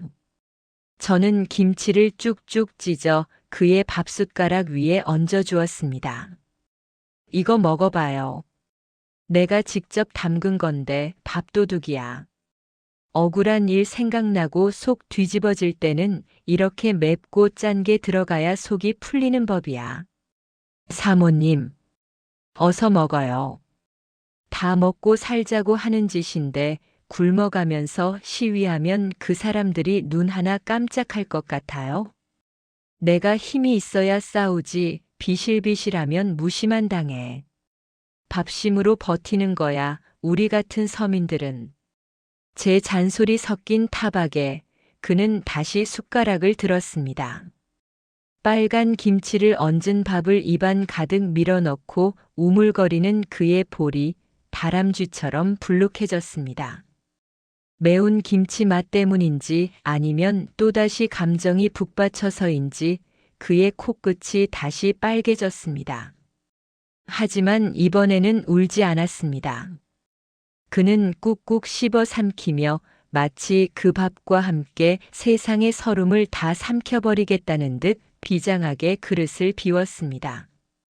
그가 밥을 다 먹고 숭늉까지 들이키는 동안 저는 안방으로 들어갔습니다. 장롱 깊숙한 곳, 양말 서랍 안쪽에 숨겨둔 쌈짓돈을 꺼내기 위해서였습니다. 꼬깃꼬깃 접어둔 5만 원짜리 지폐 몇 장. 이달 생활비를 아끼고 아껴 모아둔 비상금이었습니다. 혹시나 몸이 아프면 병원비로 쓰려고 손주들이 오면 용돈으로 주려고 모아둔 피 같은 돈이었습니다. 저는 침을 발라 지폐를 세어보았습니다. 1장, 2장, 3장. 전부 합쳐봐야 30만 원 남짓. 강남 아파트에 산다는 그 악덕 건축주에게는 술 한 병 값도 안 될 푼돈이겠지만 저에게는 한 달 식비가 넘는 큰돈이었습니다. 하지만 손이 떨리지는 않았습니다. 오히려 이 돈을 어디에 쓰는 것이 가장 값진 것인지 63해를 살면서 오늘처럼 명확하게 느껴본 적이 없었기 때문입니다. 저는 하얀 봉투에 돈을 넣고 잠시 망설이다가 매직펜을 꺼내 봉투 겉면에 큼지막하게 글씨를 썼습니다. 수리비 선금 그냥 돈을 주면 그의 자존심이 허락하지 않을 게 뻔했습니다.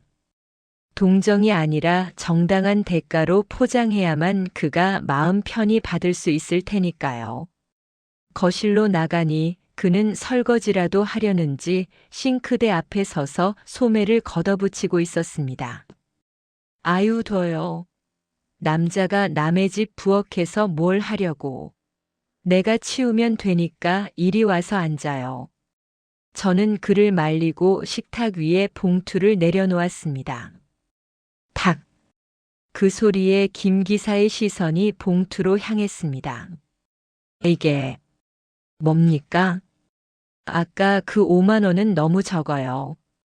내가 곰곰이 생각해 보니까 우리 집 배관이 낡아서 조만간 또 터질 것 같아. 그때마다 사람 부르기도 귀찮고 기사님 솜씨가 좋으니까 아예 우리 집 전담으로 맡길까 해서 미리 주는 거예요. 선수금이라고 생각해요. 거짓말이었습니다. 술술 잘도 나오는 거짓말이었습니다. 제 뻔뻔한 연기에 제가 놀랄 지경이었습니다. 김 기사는 봉투를 열어보더니 화들짝 놀라며 손을 내저었습니다. 아니, 사모님, 무슨 말씀을 하시는 겁니까? 30만 원이라니요. 말도 안 됩니다. 아까 받은 5만 원으로도 충분합니다. 그리고 나중에 고장나면 그때 받으면 되지 무슨 선금을. 절대 못 받습니다. 그는 봉투를 다시 제 쪽으로 밀었습니다. 단호했습니다. 가난하지만 비굴하지 않은 사람. 힘들어도 원칙을 지키며 살아온 사람 특유의 고집이 느껴졌습니다. 하지만 저 역시 산전수전 다 겪은 대한민국 아줌마였습니다. 이 정도 고집에 물러설 거였으면 시작도 안 했습니다. 이봐요, 김 기사 양반. 내 말 좀 들어봐요. 저는 정색을 하고 그의 눈을 똑바로 바라보았습니다. 제 목소리에 짐짓 엄한 기운을 실었습니다. 내가 이 돈이 남아 돌아서 주는 줄 알아요? 나도 혼자 사는 늙은이라 돈 귀한 줄 아는 사람이에요. 근데 이건 기사님한테 주는 게 아니에요. 집에 있는 애들 그리고 사모님 맛있는 거 사주라고 주는 거예요. 아까 그랬죠? 애들한테 맛있는 거 한 번 못 사줬다고. 가장이 밖에 나와서 비 맞고 멸시당하면서 고생하는데 집에 갈 때 빈손으로 가면 그게 얼마나 서러운지 내가 알아요. 우리 영감도 그랬으니까. 그러니까 이 돈은 내 마음 편하자고 주는 거예요. 기사님이 이거 안 받으면 내가 오늘 밤에 다리 뻗고 잠을 못 자요. 나 불면증 걸리게 하고 싶어요. 제 호통 아닌 호통에 김 기사의 눈동자가 심하게 흔들렸습니다. 그는 입술을 꽉 깨물고 봉투와 제 얼굴을 번갈아 보았습니다. 그의 거친 손이 봉투 끝을 잡았다 놓았다를 반복했습니다. 자존심과 현실 사이에서의 갈등. 그 치열한 싸움이 눈에 보이는 듯 했습니다. 그리고 내가 보기에 기사님은 5천만 원대인 사람이 아니에요. 5천억을 줘도 못 살 양심을 가진 사람이지. 그까짓 돈 떼먹은 놈이 불쌍한 놈이고 기사님은 당당한 사람이에요. 그러니까 어깨 펴요. 이 돈 받아서 가서 애들 치킨도 사주고 과일도 사가요. 아빠가 오늘 비 오는데 이렇게 돈 벌어왔다고 큰 소리도 좀 치고. 알겠어요? 제 말 끝에 그가 고개를 푹 숙였습니다. 그리고는 아주 작게 흐느끼듯 대답했습니다. 감사합니다. 정말. 감사합니다, 어머니. 어머니. 그가 저를 처음으로 사모님이 아닌 어머니라고 불렀습니다. 그 호칭이 가슴속 깊은 곳을 파고들어 찡한 울림을 주었습니다. 마치 잃어버린 아들을 되찾은 것 같은 착각이 들 정도로 따뜻하고 애틋했습니다. 그는 떨리는 손으로 봉투를 양손으로 받쳐들고 제 앞에서 깊이 고개를 숙였습니다. 그것은 돈에 대한 감사가 아니라 무너져가는 자신을 잡아준 사람에 대한 존경과 감사의 인사였습니다. 그때였습니다. 창밖에서 요란한 경적 소리와 함께 노란 불빛이 번쩍거렸습니다. 빵! 빵! 현실로 돌아올 시간이었습니다. 견인차가 도착한 모양이었습니다. 우리는 동시에 창밖을 내다보았습니다.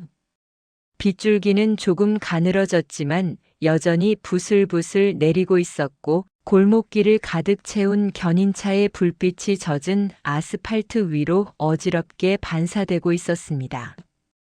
차가 왔나 봅니다. 이제 가봐야겠습니다. 그가 옷매무새를 가다듬으며 일어섰습니다. 제가 내어준 남편의 옷을 그대로 입은 채였습니다. 원래 입고 있던 젖은 작업복은 비닐봉지에 담아 소중하게 손에 들었습니다. 그 옷은 그냥 입고 가요. 빨아서 돌려줄 생각 말고. 작업복으로 쓰던지 걸레로 쓰던지 마음대로 하고. 아닙니다. 깨끗하게 빨아서 다시 가져오겠습니다. 핑계 김에 밥 얻어먹으러 또 오겠습니다. 그가 씩 웃으며 농담을 건넸습니다. 처음 들어올 때의 그 그늘진 표정은 온데간데 없고 한결 편안해진 얼굴이었습니다. 된장찌개 한 그릇과 잔소리 한 바가지가 그에게 다시 세상을 마주할 힘을 조금은 주었나 봅니다. 우리는 함께 현관을 나섰습니다. 견인차 기사가 우비를 입고 내려 투덜거리고 있었습니다. 사장님 참 난감한 곳에서 차가 퍼지셨네요. 김 기사는 연신 죄송합니다 하고 굽실거리면서도 표정만은 비굴해 보이지 않았습니다. 그는 능숙하게 트럭 열쇠를 넘겨주고 견인차 조수석에 올라탔습니다. 트럭이 쇠사슬에 묶여 질질 끌려가는 모습이 왠지 모르게 처연해 보였지만 김 기사는 창문을 내리고 저를 향해 손을 흔들었습니다. 가로등 불빛 아래 그의 환한 미소가 빗방울 사이로 선명하게 보였습니다. 어머니, 밥 잘 먹고 갑니다. 건강하세요. 그의 목소리가 골목길을 쩌렁쩌렁 울렸습니다. 저도 덩달아 손을 흔들었습니다. 운전 조심하고. 밥 굶고 다니지 말고. 견인차가 굉음을 내며 언덕길을 올라 사라질 때까지 저는 대문 앞에 서 있었습니다. 차가운 밤 공기가 뺨을 스쳤지만 춥지는 않았습니다. 오히려 가슴 한복판에 뜨끈한 아랫목 하나를 들여놓은 것처럼 훈훈했습니다. 다시 텅 빈 집으로 돌아왔습니다. 현관문에 들어서자 조금 전까지 그가 앉아있던 식탁과 빈 밥그릇이 눈에 들어왔습니다. 혼자 사는 집 특유의 적막감이 다시 찾아왔지만 그 공기는 예전처럼 차갑거나 무섭지 않았습니다. 사람의 온기가 머물다 간 자리에는 보이지 않는 따스함이 꽤 오래도록 남아있다는 것을 처음 알았습니다. 저는 식탁을 치우다 말고 싱크대 문짝을 한번 열었다 닫아보았습니다. 부드럽게 닫히는 느낌이 참 좋았습니다. 더 이상 삐걱거리지도 덜렁거리지도 않았습니다. 욕실 문도 돌려보았습니다. 매끄럽게 돌아가는 손잡이가 제 손에 감겼습니다. 그가 고쳐놓은 것은 단순한 집안 살림이 아니었습니다. 세상에 대한 불신으로 삐걱거리고 외로움으로 덜렁거리던 제 마음의 문짝들도 그가 단단하게 조여주고 간 것만 같았습니다. 저는 소파에 앉아 그가 남기고 간 5만 원짜리 영수증을 다시 집어들었습니다. 구겨진 종이 조각. 하지만 그 속에는 5천만 원을 떼이고도 양심만은 팔지 않았던 한 남자의 위대함이 담겨 있었습니다. 문득 남편의 영정 사진이 눈에 들어왔습니다. 사진 속 남편이 평소보다 더 환하게 웃고 있는 것 같았습니다. 마치 잘했다, 임자. 참 잘했어. 라고 칭찬해 주는 것 같아서 저는 저도 모르게 마주보고 웃었습니다. 영감.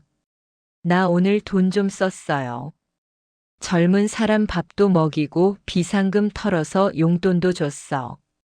아깝지 않냐고? 천만에. 당신이 살아있었어도 똑같이 했을걸. 그 사람 당신 젊었을 때랑 똑 닮았더라고. 미련할 정도로 착해 빠진 게. 혼잣말을 중얼거리는데 창밖의 빗소리가 조금씩 잦아들고 있었습니다.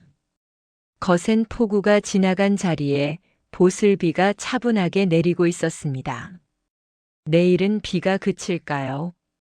비가 그치면 김 기사는 또 그 강남 아파트 앞으로 갈까요? 피켓을 들고 서 있을 그의 모습이 눈에 선해서 마음이 다시 아려왔습니다. 제가 준 30만 원이 그의 막막한 현실을 해결해 줄 수는 없겠지만 적어도 내일 하루 그가 버틸 수 있는 작은 버팀목은 되어주기를 간절히 바랐습니다. 밤이 깊어가고 있었습니다. 저는 잠자리에 들기 위해 불을 끄려다 문득 책상 위에 놓인 낡은 성경책과 노트 한 권을 바라보았습니다. 평소에는 잘 쓰지 않던 일기장이었습니다. 오늘은 왠지 이 마음을 기록해두고 싶었습니다. 오늘 만난 사람, 오늘 나눈 대화, 그리고 오늘 느낀 이 감정들을 잊지 않기 위해서였습니다. 펜을 들고 첫 줄을 적어 내려갔습니다. 비 오는 날 귀한 손님이 다녀갔다.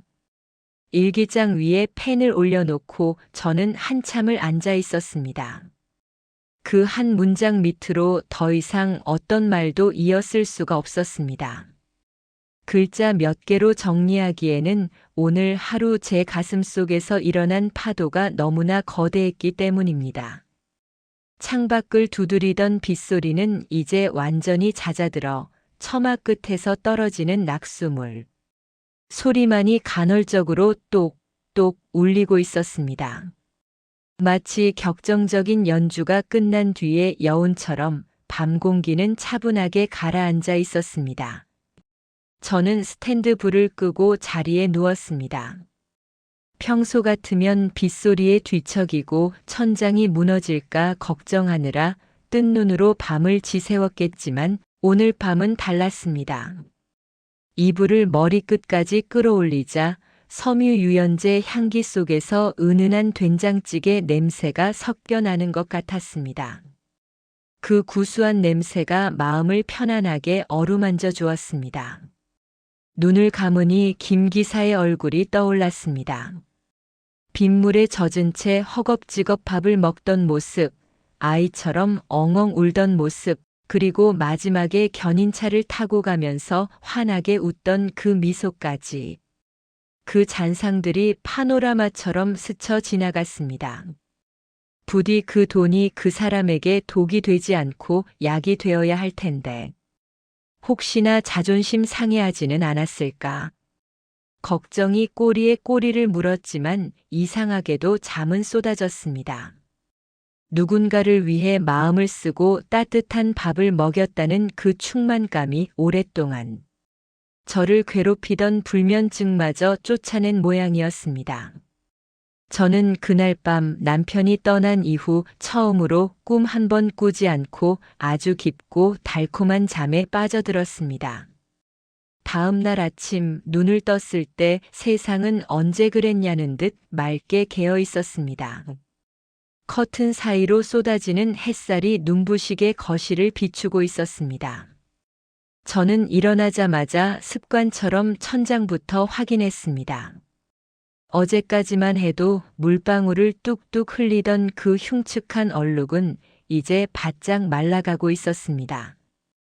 김 기사가 덧대어 놓은 빗물 바지 덕분인지 밤새 내린 비에도 끄떡 없었습니다. 보송보송해진 천장을 보니 제 마음까지 맑게 개인 것 같았습니다. 베란다 창문을 활짝 열었습니다. 비가 씻고 지나간 원미동의 아침 공기는 상쾌하다 못해 달큰하기까지 했습니다.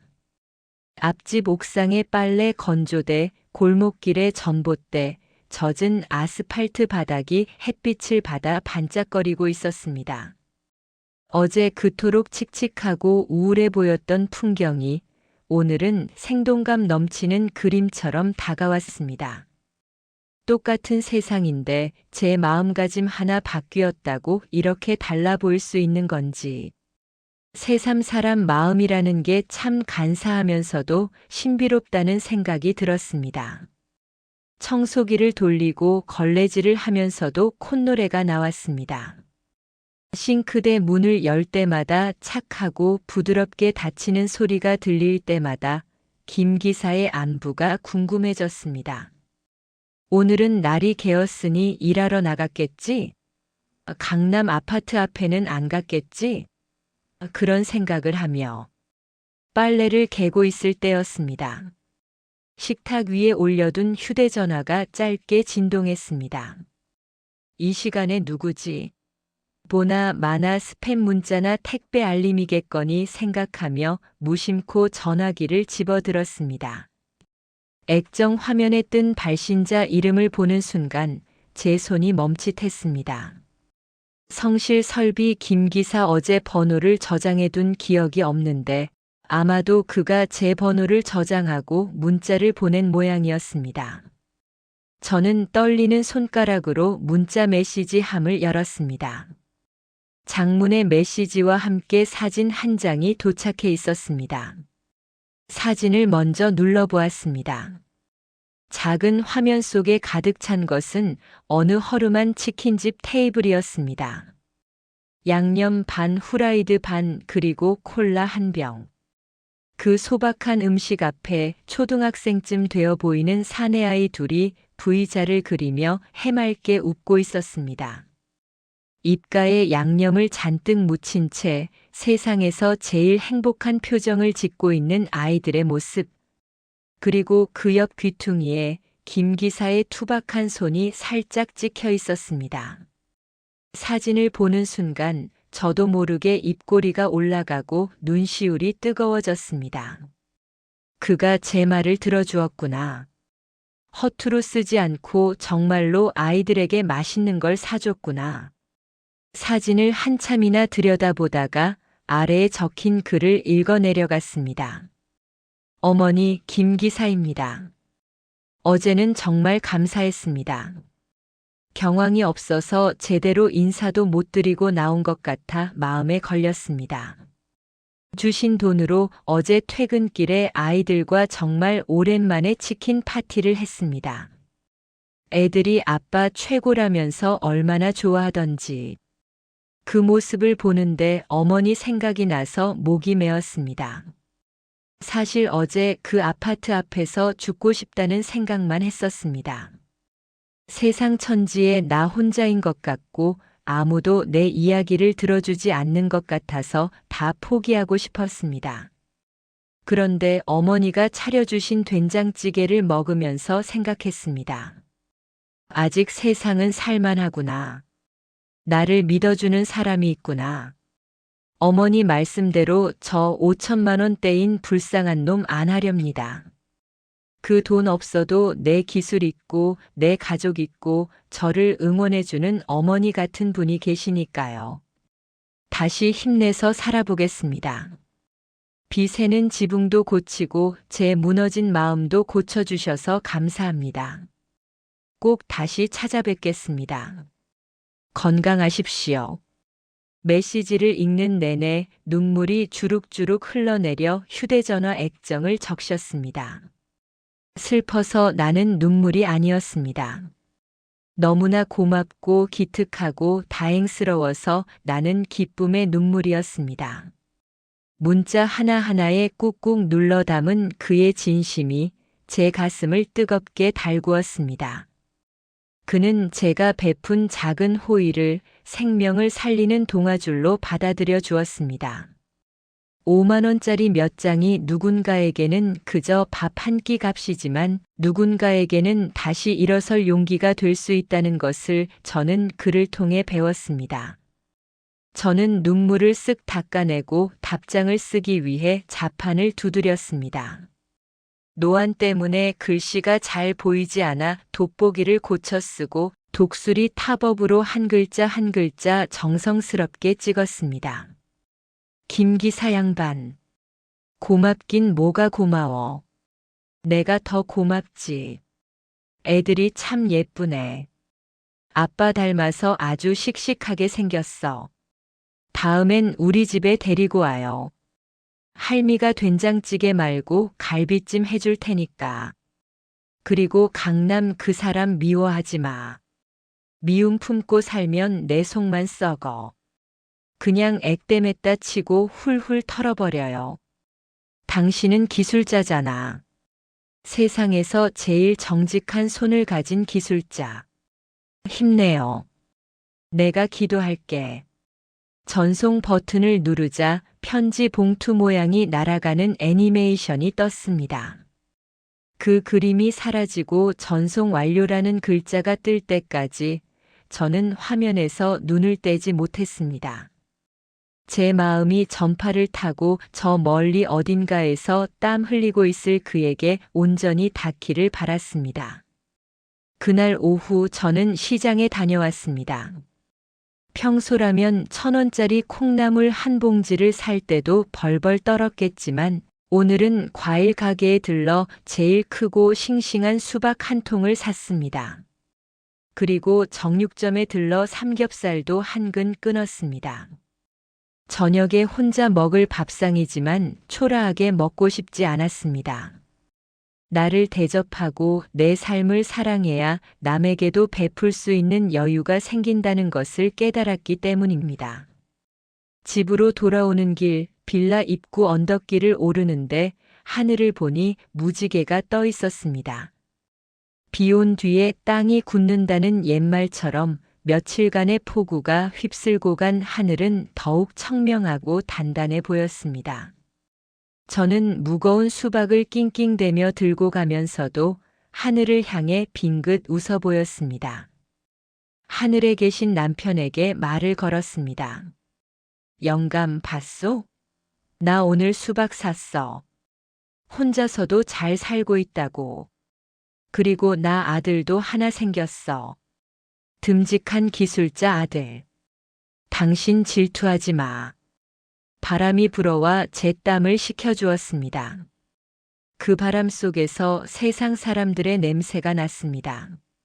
서로 속이고 미워하고 상처 주는 차가운 세상이라고 욕했지만 그 속에는 여전히 김 기사처럼 정직하게 땀 흘리는 사람들이 있고 저처럼 뒤늦게나마 사람의 온기를 깨닫는 사람들이 살아가고 있었습니다. 비록 5천만 원을 떼먹고 도망친 악덕 건축주 같은 사람도 있지만 그 때문에 상처받은 마음을 5만 원짜리 밥상으로 치유해주는 이웃도 있는 법입니다. 그게 사람 사는 세상이겠지요. 집에 도착해 수박을 쩍 갈랐습니다. 빨간 속살이 드러나며 달콤한 향기가 퍼졌습니다. 한 조각 베어 무르니 시원한 과즙이 입안 가득 퍼졌습니다. 달다. 참 달다. 인생이 쓰다 해도 가끔은 이렇게 달콤한 맛도 있어야 살지 않겠습니까? 저는 수박을 먹으며 창밖을 내다보았습니다. 저 멀리 어딘가에서 낡은 트럭을 몰고 달리고 있을 김 기사의 모습이 그려졌습니다. 비 오는 날이면 가리봉동, 아니 강남 아파트 앞으로 가야 했던 그의 슬픈 습관이 이제는 사라졌기를. 비가 오면 그저 따뜻한 부침개 부쳐 먹으며 아이들과 뒹굴 수 있는 여유가 그에게 찾아오기를. 그리고 저의 이 낡은 빌라에도 더 이상 외로움이라는 빗물이 새지 않기를 간절히 빌어보았습니다. 삶은 여전히 고달프고 우리는 늙어가고 세상은 험난합니다. 하지만 서로의 뚫린 지붕을 막아주고 고장난 마음을 조여주는 사람이 있는 한 우리는 어떤 비바람 속에서도 무너지지 않고 살아갈 것입니다. 오늘따라 유난히 싱크대 문 닫히는 소리가 경쾌하게 들립니다. 마치 괜찮아, 다 괜찮아라고 말해주는 것처럼 말입니다. 오늘 들려드린 이야기 어떠셨나요? 사람을 믿지 못해 잔뜩 웅크리고 살았던 한 노인이 비 오는 날 찾아온 투박한 손님 덕분에 마음의 빗장을 여는 이야기였습니다. 혹시 여러분의 마음속 천장에도 빗물이 새고 있지는 않으신가요? 그렇다면 주위를 한번 둘러보세요. 어쩌면 낡은 공구 가방을 맨 투박한 이웃이 따뜻한 위로의 망치를 들고 여러분을 기다리고 있을지도 모릅니다. 세상은 아직 살만하고 우리는 혼자가 아닙니다. 오늘 이야기가 마음에 드셨다면 그리고 가슴 한편이 따뜻해지셨다면 구독과 좋아요 버튼을 꼭 눌러주세요. 여러분의 작은 관심이 더 따뜻한 이야기를 만드는 큰 힘이 됩니다. 지금까지 시청해주셔서 감사합니다. 다음에도 우리네 삶의 향기가 묻어나는 진솔한 사연으로 다시 찾아뵙겠습니다. 비 오는 날에도 해 뜬 날에도 늘 행복하십시오. 감사합니다.